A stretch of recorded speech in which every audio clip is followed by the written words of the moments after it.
तो हेलो मेरे यारो, आई एम सुप्रीम की इस अमेजिंग एपिसोड में आप सभी लोगों का स्वागत है। तो इस एपिसोड की शुरुआत में हम देखते हैं कि डेमोनिक मन कर रहा होता है हंसते हुए कि आप वास्तव में हमारे सोल डिवावरिंग सेक्ट को पहचानते हैं।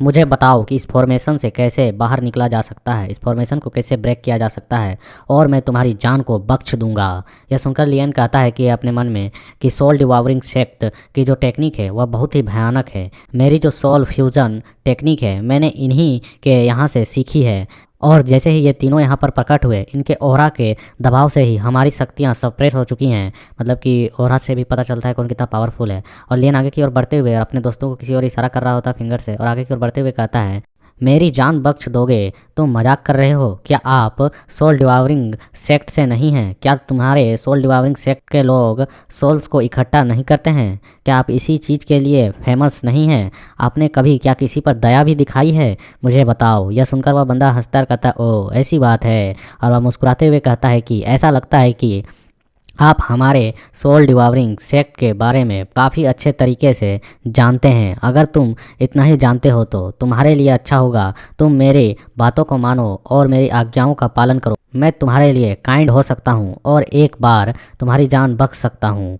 यह सुनकर लियन अपने हाथों को ऊपर की ओर उठाता है और कहता है कि तुम यहाँ बहुत ही एरोगेंटली व्यवहार कर रहे हो। क्या इसके बारे में हुआंग फू को पता भी है? और यह बात सुनकर वे बंदे हैरान हो जाते हैं और वह डिमोनिक मैन कहता है कि हमारे शेख के लीडर के बारे में तुम्हारे कहने की हिम्मत कैसे हुई, वो भी इतनी एरोगेंटली तरीके से और अनरिस्पेक्टफुली तरीके से। और हम देखते हैं कि उस बंदे का जो बॉक्स होता है वह खुलता है लेकिन वहाँ से लियन का जैसा दिखने वाला एक पुतला निकलता है और लियन वहाँ पर कहता है कि आई टेक्निक फॉरबिडन तालिस्मान। और हम देखते हैं इस तरह के पेपेट को उस पर अटैक करते हुए देखकर वह बंदा कहता है, ये क्या, ये तो एक नॉर्मल सा माइंड अटैक मुझे डराने के लिए काफ़ी नहीं है और तुम सभी भी डरना बंद करो। और हम देखते हैं कि इसके जो बाकी दो बंदे होते हैं वह डर के इधर उधर भाग रहे होते हैं। इनके पीछे ताओगुआन और रेड बाल पहुंच चुका होता है इन्हें मारने के लिए। यह देखकर वह कहता है, नहीं, ये दो बेवकूफ़ बिल्कुल भी सफ़र नहीं कर सकते हैं, एक तरह से भी बर्दाश्त नहीं कर सकते हैं। यह अभी बिल्कुल भी मारे जाने नहीं चाहिए, ये मेरे सपोर्टर हैं। और यह कहकर वह अपने स्टिक को दूसरी ओर फैलाता है बट हम देखते हैं तभी यह किसी तरह के लरों में जाकर लिपट जाता है, पकड़ लिया जाता है, इसे कैद कर लिया गया होता है।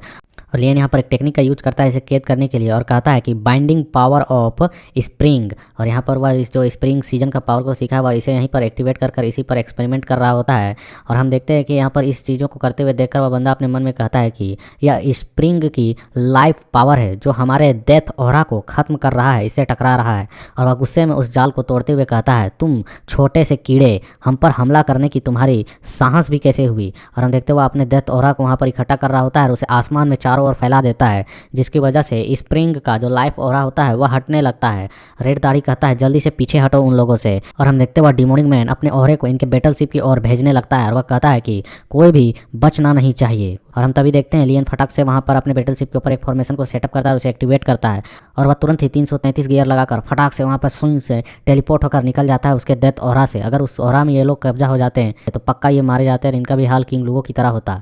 और तभी हम देखते हैं वहाँ पर इस सेक्ट के बंदे कहते हैं कि सीनियर ब्रदर क्या हुआ, क्या वे लोग यहाँ से भाग चुके हैं? और वह डिमोनिक मैन कहता है, यह स्पष्ट है, क्या तुम देख नहीं सकते हो? या तुम दो मूर्खों की वजह से हुआ है। अगर तुम दोनों को मैंने बचाने के लिए कुछ एक्ट नहीं किया होता तो वे बिल्कुल भी आज मेरे हाथों से बचकर नहीं निकल पाते, पकड़े जाते हैं। और वह कहता है कि हालांकि मैंने पहले ही इनके बैटलशिप पर एक छाप छोड़ दिया है, मैं इन्हें आसानी से वो ट्रैक कर सकता हूँ, इनको ढूंढ सकता हूँ।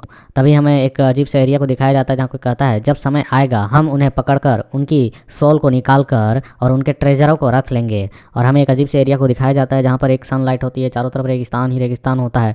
वहाँ पर इनका बैटलशिप आकर गिरा होता है। हम देखते हैं ये लोग उस बैटलशिप से बाहर निकलते और हाँप रहे होते हैं। और ये फैन कहता है, आखिर यह कौन सी जगह है? लियन कहता है, यह तो समर बैरियर का एरिया है। जैसा कि मुझे उम्मीद था सभी 4 ऋतुएं एक दूसरे से जुड़ी हुई हैं।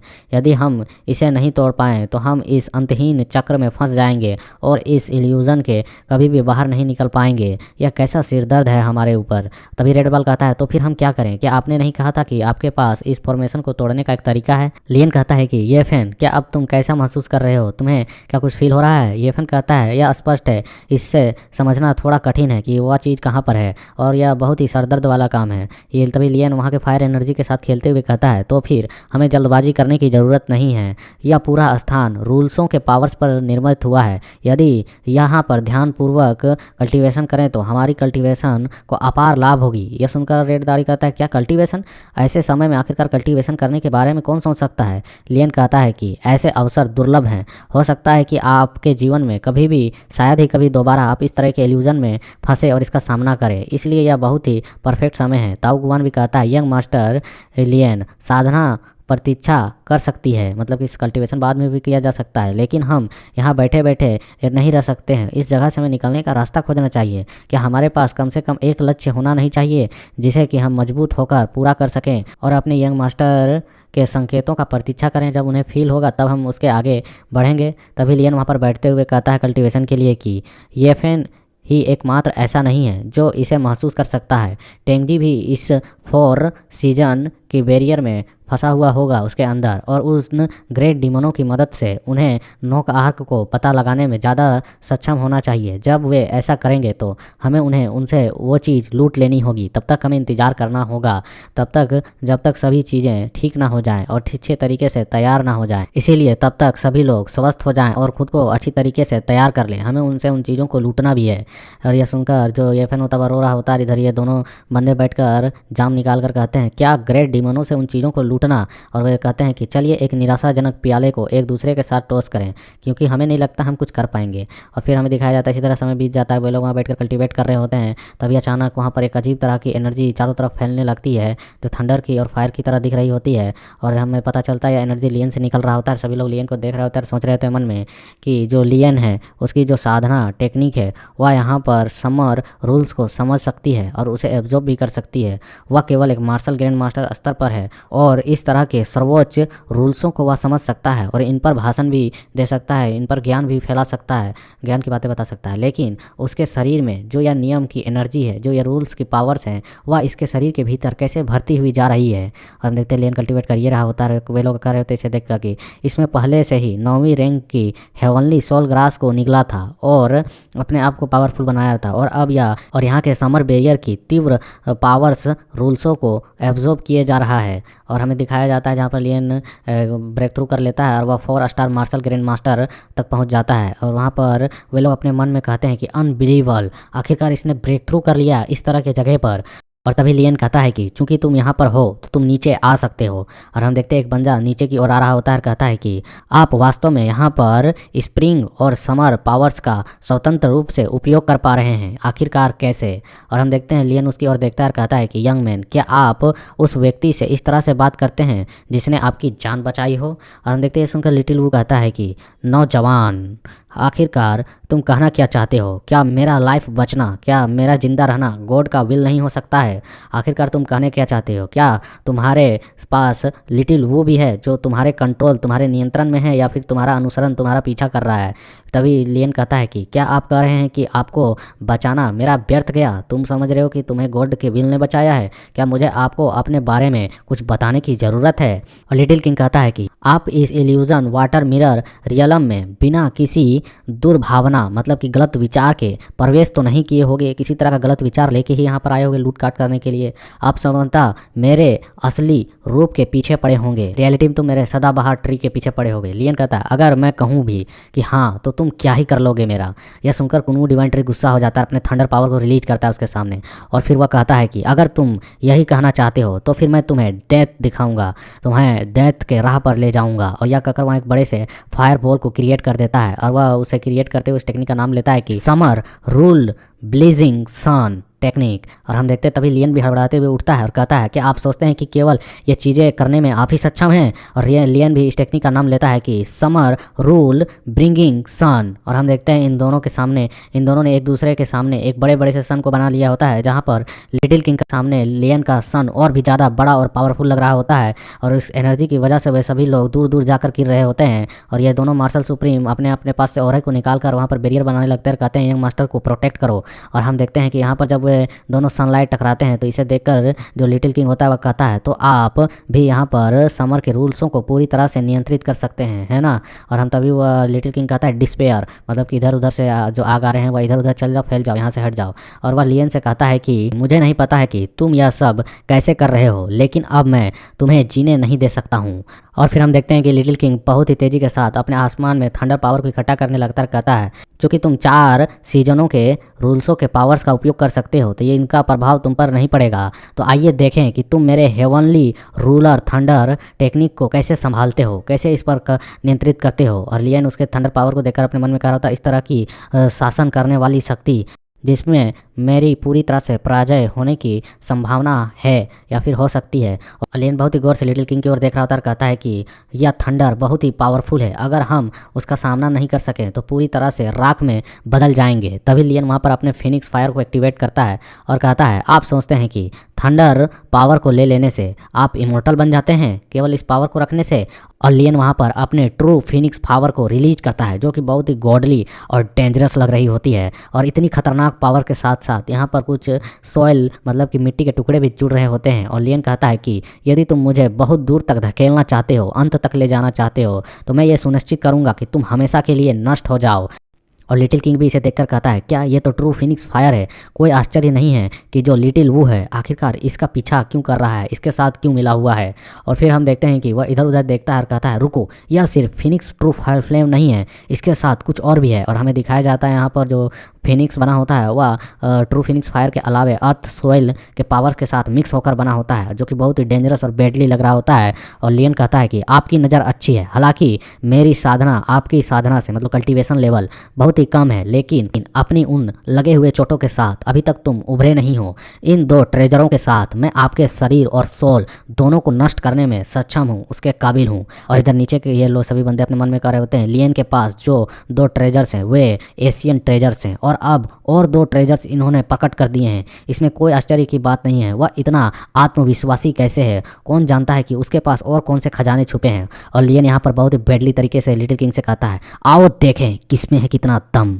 और हम देखते हैं इधर लिटिल किंग सोच रहा होता है कि मुझे क्या करना चाहिए। उसने तो जुआन आर्टिफैक्ट को भी नहीं निकाला है जिससे उसने आर्मेरियल एस्पेयर को कुचला था। और लियन अपने मन में कहता है, मेरे पास जो वर्ल्ड मोमेंटम है वह सूख चुका है और उसकी पावर खत्म होने के कगार पर है, और ये दो ट्रेजर्स केवल दिखावे के लिए हैं, मैं इनका उपयोग फिलहाल फुल पावर में नहीं कर सकता हूँ।